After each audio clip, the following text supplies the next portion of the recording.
Hey guys, what's up? So today we're going to be talking about the Met Gala. We are going to do a bit of a fashion review just for a tiny bit of lightheartedness amidst pure darkness. Today we're going to talk about that. I did want to briefly discuss the theme because I do think that most years there are people who either don't get it, take it too literally, or in some ways misconstrue it. That is not to say that I'm an expert, but I did look at Vogue and how they defined it, so we did consult the experts.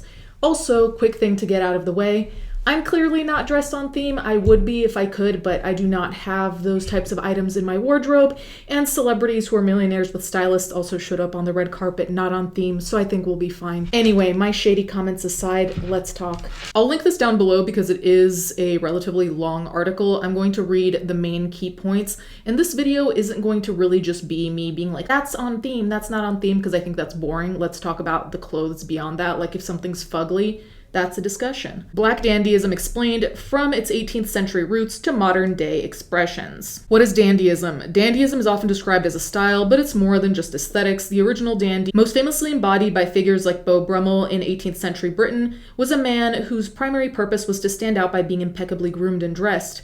Brummel, whose personal motto was "Don't talk about your clothes, let your clothes do the talking," revolutionized fashion by elevating personal style to an art form. He rejected the flamboyance of past aristocratic dress, favoring understated, sharp tailoring that emphasized refinement over ostentation. So sharp tailoring, that's a big one, and if you've seen any of the Met Gala looks, you'll have seen there was a lot of structured outfits, a lot of really tailored outfits, boning, corsets, blah, blah, blah. A lot of that. For the dandy, fashion was a vehicle for both self-expression and a subtle form of rebellion against societal norms, and that rebellious streak is just as present in Black dandyism, though here the stakes are higher. Black dandyism has always been about more than aesthetics.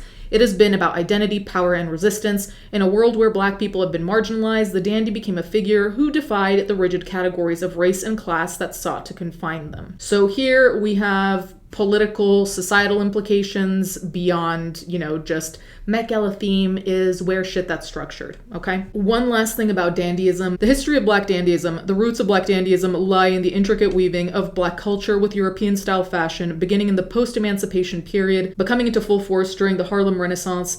In the 1920s, Harlem became the epicenter of Black intellectual artistic thought. Figures like Langston Hughes, Josephine Baker, and Zora Neale Hurston were breaking barriers with their literary and artistic contributions, but equally important was the Cultural Revolution taking place in fashion. The Black dandy of the Harlem Renaissance was someone who used dress to assert themselves in a world that often denied them dignity. Just as dandyism had once represented defiance against the traditional aristocracy, it now became a way to reject the limitations placed on Black people in America. The sharp suit, the polished shoes, the bow tie, these were not just fashion choices, they were ways of asserting one's right to exist on their own terms. In a racially segregated America, the Black dandy's outfit became a form of resistance, an elegant middle finger to society that sought to define them by race, not by character. This is the theme at hand. Now, putting aside the political and societal implications of the time, because we are talking about the red carpet, and if there's anything I don't want to hear from celebrities, it's their political opinions. What we're supposed to be seeing on the red carpet, based on this definition, as you can imagine,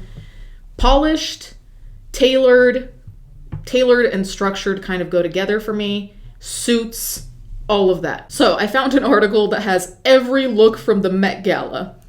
So we're clearly not going to go through everything because honestly, there were some looks where I just had no comment, which is probably worse because if I think you're wearing something fucking heinous, at least I'll remember it because it's so ugly that it's seared into my brain. If you're wearing something boring, I'm just not going to remember you were there. We have Rihanna in Marc Jacobs. Now, personally, really enjoy this one. Also, because she's pregnant, I feel like this was probably harder than anything. I mean, obviously, red carpet dresses, being pregnant, I feel like is already difficult, but especially something tailored and fitted and structured with a pregnancy bump sounds complicated, but I feel like this completely fits the vibe. I really do like the cropped jacket. I also like the wide shoulders. I'm not really a fan of the hats, and that's going to be kind of a recurring theme. A lot of these hats remind me of umbrellas, and I mean that in a bad way. I really do like the touch of the shoes as well. Not my favorite, but I do think it is a good look, and it suits her, that's for sure. Then again, it's Rihanna, so I feel like kind of hard to go wrong. Coleman Domingo. So as far as I recall, I saw multiple pictures of Coleman Domingo. I'm going to check now to make sure I'm not confusing anyone, but it seems like he did an outfit change, and the prior outfits were better than this one. I'm not really sure what the deal was with this one, but it's giving churchy. It's giving churchy. I can understand the structuring of that top layer that looks like some kind of bolero. I have no idea, but not a huge fan of this. The color scheme too. I mean, he looks good, but the outfit. Like if we cut from here, all good. I think this is a clear definition of someone being swallowed up by an outfit, but that's just my opinion. I love oversized, but this is by far not the worst. So moving on. Lewis Hamilton. Now, this is an outfit. If you can believe it, I do enjoy an all-white outfit so long as it's not on me. This is one of the cases where I do like the beret. I like the blazer being cropped. I also like the detail of that pin on the blazer. I like the shade of white, the various shades of white, because the button-up is different than the rest of the suit. Yeah, I like this look. I think it's simple and it's nothing crazy, but it totally fits based on my understanding of the definition we read earlier of dandyism. Honestly, I think this is one of the most iconic ones. Also because all white is extremely hard to pull off. I'm just glad we didn't have the usual Met Gala bullshit of all the men just wearing black suits. Pharrell Williams in Louis Vuitton and Tiffany & Co. I hate this one. No, I don't know if it's like the cut of the blazer along with the flared pants that are also kind of loose towards the top of the leg. They're not like fitted. No, the really skinny tie. This looks like he fell into a wardrobe and walked out. Do not like it. A$AP Rocky, which honestly, I like what he's wearing, but apart from the cane, I feel like this would be a whatever outfit. If it didn't have the cane, this would be really a whatever outfit, and I think it's because of the coat he's wearing on top. It just reads as pretty much any red carpet. I don't necessarily see the theme here. He looks good, but this is nothing to write home about. This is relatively basic. Emma Chamberlain and I's ideas of what constitutes fashion is very different. I'm not saying that in a way where mine is better or hers is better, but you know, there are just some people where you just know your fashion views do not align. That is the case here. So I was not expecting to be on board with whatever she wore. This particular outfit, I totally think it fits the theme. I do not like this side cutout. I don't like the positioning. I don't think it's necessarily flattering. I love a cutout, but here I feel like it starts too high and goes too low. I'm not a massive fan of whatever's going on with this type of glove thing. It looks awkward, and to be fair, I don't like a lot of asymmetrical things, and based on how she's posing, it looks like this is an asymmetrical outfit, so maybe it's also that. So, a lot of people were talking about Tiana Taylor. Tiana Taylor went all the fuck out. Definitely suits the theme. I love the shoulders of the coat. I'm not a big fan of the color red, but I do love the pairing of the red and the gray. It's very, very out there. Compared to the definition we read, this does lean into ostentation if you ask me, but I don't think that that's necessarily an issue because any red carpet outfit kind of leans into ostentation. But this is quite the look. Again, I'm not a fan of the hats and the feathers and blah blah, but it is part of it, so I'm not going to comment any further. Zendaya in Louis Vuitton. Everyone loved this based on what I saw online. Apparently, someone else showed up wearing the same thing. I can't remember who the person was. They're not someone I was very familiar with. Regardless, this is what I like to see when there's flared pants or whatever. Anything flared, I do love when there's a tight silhouette. So here, there's emphasis on the waist. It's tight-ish on the thighs, and I feel like that makes it look more flattering as opposed to any flared pants looks we've seen before. Again, here the all-white works really well. Also on her skin tone, it makes it pop. So love this look. I also do love how the hat kind of covers her eyes. I feel like it leans a little bit into the 1920s gangsters, which also works with the theme. So this look, no notes, enjoyed it. Hailey Bieber in Saint Laurent. Now, I love Saint Laurent, but this is one of the most boring things I've ever seen. She could wear this to go to any dinner in LA and nobody would care. I love an oversized blazer. I love an oversized blazer dress. This, however, is so boring. Like, so incredibly boring. I do think one of the main standards I have in terms of the Met Gala, not that anyone cares, but one of the standards I have is to go all out. And to go all out doesn't mean you have to wear something crazy, but I feel like the Met Gala is one of those opportunities to really step outside of what you usually wear or what's normal to you or what's even just in your wardrobe, right? Hence why I have nothing that fits this theme, because everything that fits this theme is relatively outside of my wardrobe unless we're counting a few blazers and like corsets. I remember seeing this picture now, but before I completely forgot I saw it, which tells you how memorable it is. Then again, Hailey Baldwin has never really been a fashionista in my eyes. Very granola, vanilla vibes, and that's fine if that's what you're into, but definitely I don't know why you'd go to the Met Gala to wear a black blazer, but moving on. Much on the same line as Hailey Bieber, Kendall Jenner, this looks like an outfit she'd wear when she's cosplaying as a businesswoman. It suits her, it looks good on her, and I guess it relatively fits the theme. There's just something very lackluster about it, and maybe it's because it's just gray, maybe it's also her hair that looks like any other day. Nothing to write home about. Kylie Jenner in Ferragamo. Now, I love a kind of corset, bustier, any type of top that has boning in it. Usually I love. I'm personally not a massive fan. Also, I do think that you should dress to fit your body type, but honestly, the Kardashians wear kind of the same exact thing in different colors to everything, the same way that every dress Kim Kardashian wears basically has the same shape, which again, wear what suits you, but the point of a Met Gala is, you know, to wear something that's not only on theme, but you'd think you'd take the opportunity to wear something more out there. You're a millionaire, you have months to prepare, and this is what you come with?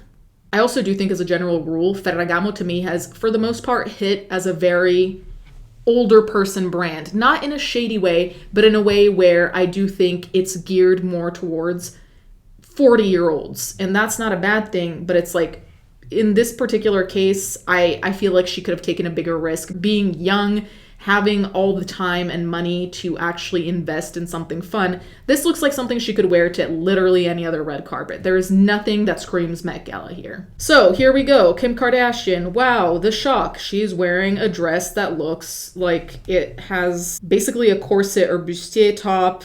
As usual, the same kind of mermaid tail shape and a bent hat. I'm really trying to not let my opinions on the Kardashians color this too much, but I really do think that they're boring as fuck considering all the resources they have, and that's just that. Charli XCX. I like the top of the look. The bottom, I'm gonna say, not a huge fan, like the semi-transparent skirt. Honestly, yeah, if we cropped it right where the jacket ends or the under jacket ends, I can't tell which layer is which. If we cropped it right there, I'd love it. I'd love the drama. Also the fact that her makeup is relatively light, like no crazy eye makeup, whatever, and then there are all these feathers. Love that. It's just the bottom plus these boots. There's something about that seems disjointed. Like I actually might have really liked this with flared pants that are still like tight on the thighs and only flare at the very bottom. I think that could have looked cool. Chapel Rune. Listen, I like the girlies music, but this outfit is honestly, it's Barbie puke. I mean, I think it fits her and a lot of her style based on what I've seen her wear, but between her hair color and then the color of the jacket and the pants and all these like patchwork type details, it's too much, it's too loud for me, and that's a personal preference. Like I said, it does fit the theme. Also, in terms of the makeup, I don't know what this theme would entail makeup wise, because again, a lot of what we read was talking about men, so there wasn't really talking about makeup, but her makeup here looks like her makeup every other time I see her, so I don't know if that was done on purpose. If it goes with the theme, I don't know, but this could have been an opportunity to kind of veer away from that. Then again, I always say, like I've said multiple times before, even in this video, the Met Gala is an opportunity to step outside of a comfort zone or to at least step out of your usual. A lot of this doesn't hit me as particularly Met Gala themed. I could see her wearing this whenever. Usher and Ralph Lauren, a snooze fest. Moving on. Sabrina Carpenter in Louis Vuitton. I don't mind this look. This outfit reminds me of Playboy bunnies, right? Which is, I think, a little bit of what they're playing on because the blonde hair and everything, so it works. It's very odd to me when I see long sleeves, but then you're wearing basically only a bodysuit. It feels like the balance is off. Not that it looks bad, but there's something off to me about it, but that's a personal thing. I do think this fits the theme. It's tailored, it's structured. I like it. I do think the color looks good on her for what it's worth. That being said, this is not one of my favorite outfits. Jenna Ortega in Balmain. So I love Balmain, so I'm immediately biased, let me say that. But if you zoom in on the picture, I saw that it looks like these are all measuring tape, right? Which I really love. I love that there's on the legs, there's like a nude element, like a see-through nude element. I do enjoy that. I also really like the silver on her. And when we talk about tailored or structured, this is what I like seeing because to a degree, this is some type of bustier dress, but it's a little bit different than the same mold we see with the Kardashian crew. So I do enjoy that. I also really like how they did her hair here. So this is probably one of my favorite ones, hands down. Nicki Minaj and Tom Brown. You know that meme that says, sure, what the hell? Very that. Like, this is definitely on theme, but pinstripes, the cut, I don't know. I'm not enthusiastic about it. I just find it kind of boring. Doechii in Louis Vuitton. I do not like shorts on red carpets in basically any situation. So this automatically for me is not it. Again, if we could cut right under where the top ends, it's totally fine. The shorts with socks like that and those shoes, it's a no for me, but I don't like this look on men or women or anything. Wearing shorts on the red carpet or any type of celebrity event, it almost never works. I have yet to really see it work, unless we're talking about like the 90s Chanel two-piece outfits. Maybe then, otherwise no. Anna Sawai, I don't know how to pronounce her name, in Dior and Cartier. This looks like some Tom and Jerry shit.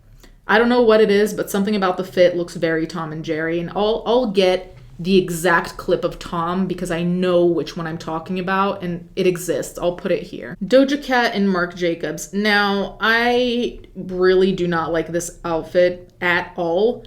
What I will say is I think it's very on theme. So my personal taste says no. The theme says yes. Not really sure what's going on with her head and her hair. Don't know if I'm super fan of that eyeshadow with that lipstick, but she's on theme, so this is just my personal preference I don't like this yellow, gold, whatever, but on theme. Lana Del Rey in Valentino. Now, I'm a Lana stan. Unfortunately, I'm not a huge fan of the outfit. I think it looks really great on her. This kind of like dropped waist, like where the skirt starts, it suits her, it looks good. I just don't typically like that as a waistline. Like I like a cinched waist. But I do think that this looks really nice. There's definitely aspects of tailoring and structure even on the shoulders, but this is not my favorite look. I do, however, think that her hair and makeup and outfit all go very well together, so I will give her that. I've had other looks that I've preferred on Lana. So last of all, there's Sydney Sweeney in Miu Miu, and a lot of people were giving her shit because apparently it doesn't fit the theme, but then someone found a reference picture of, I can't remember who the person was, some historical figure, some person who's no longer alive as far as I could understand. She was basically using that person as a model. So I like this dress. I think it's a fun dress. That being said, does it scream Met Gala? Does it scream theme? No, this looks like a dress you could wear at any type of red carpet, and that's it. I'm gonna be real. A lot of the rest of this article are people I've never heard of nor seen, so I don't really care to comment because I don't really know who exactly I'd be talking about, what their style is, blah, blah, blah. So I'm just gonna leave that there. Honestly, there was no one at the Met Gala this year where I was like, holy shit, this is so stunning, love it. And then again, also the theme is not necessarily up my alley. I do love structure and all of that, but it's not necessarily my style, so that's just a personal preference. But there was no one that really stood out to me compared to prior years where there were times where I was like, holy shit, love this, love that. But I do think it's been a couple of years now that the Met Gala has kind of been nothing to write home about. So I'm not really that surprised that there's nothing here that I'm really wowed by. You guys can let me know what you think in the comments down below. Thank you guys so much for watching. Thank you to my patrons as always, and I'll catch you guys next time.